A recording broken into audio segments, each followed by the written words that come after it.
আমার একটা জিনিস বুঝে আসতে আছেন, আপনি বিরিয়ানি দিলে সমস্যাটা কোথায়? বিরিয়ানি কি মানুষে দেয় না মসজিদে? আপনি শুধু বিরিয়ানির হিসাব করলে তো হবে না, দ্রব্যমূল্যটার দিকে তো বিরিয়ানি রানতে কত লাগে। আমাকে বলতে দেন কাঁচামরিচের দাম, মশলাপাতির দাম, বাজারে যাই আপনি হিসাব করে দেখছেন বিরিয়ানি রানতে কত খরচ হয়। আপনি খালি বিরিয়ানি হরতে আসে বিরিয়ানি রানতে বর্তমানে যে খরচ হবে ওইটা দিয়ে ঢলঢলা খিচুড়ি আপনি 50 জন মানুষ এক পুরো গ্রাম ধরে আপনি খাওয়াই দিতে পারবেন। বুঝলাম না, প্রতি বছর ইফতারির সময় আপনার একটা হিসাব করবোই তো, সমস্যাটা কি আপনার? আপনি খালি খাওয়ার হিসাবটাই বুঝলেন, আপনি দ্রব্যমূল্য হিসাবটা বুঝবেন না। আপনি কি মনে হচ্ছেন আমি কি বহুত টাকার মালিক হয়ে গেছি? হ্যাঁ, এখন যত কামাই তত খরচ।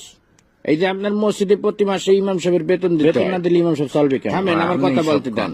আবার এই যে রমজান মাস আইছে, তারাবি পড়াবে, হাদিয়া দিতে হইবে না? আমার খরচ কি কম? ফেতরা দিতে হইবে, জাকাত দিতে হইবে। শোনেন একটা কথা, রিজিকের মালিক আল্লাহ। আল্লাহ আপনার ধন সম্পত্তি দিছে, ধন সম্পত্তি দিয়ে আপনার পরীক্ষা লেখতে আছে। এই টাকা পয়সা যখন তখন আল্লাহ লইয়ে যেতে পারে। আপনি এই টাকা পয়সা আপনার জানের সৎকা করবেন, ফেতরা দেবেন। মুসলমান হিসেবে এটা আমাদের সকলের দায়িত্ব।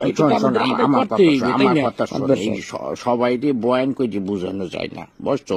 যে গেটি বেহার তুই কোরআন বুঝাইতে খাওয়াইলেও বুঝবে না। একটা কথা সবসময় মনে রাখবি, যে মানুষটা জায়গা রয়েছে তাকে কিন্তু ঘুমেতে উঠানো যায় না। এই যে আমি বিরিয়ানি দিতে পারবো না, আমি ডলডলা খেচেটি দেবো, বিরিয়ানি দিলে আমার সমস্যা, এই যে এত সময় ধরে বুঝাইতে আসো।